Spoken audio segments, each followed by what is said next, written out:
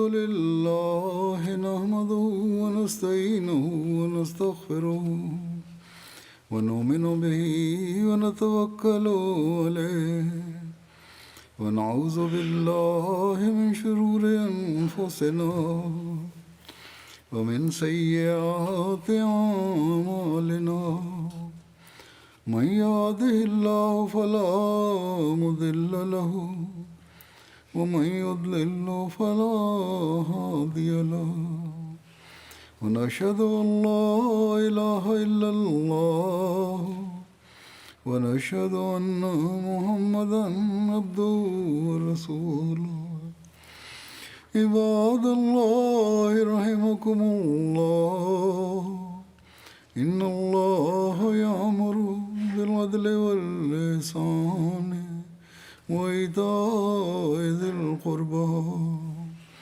وينهى عن الفحشاء والمنكر والبغي يعظكم لعلكم تذكرون اذكروا الله يذكركم وادعوه يستجب لكم ولذكر الله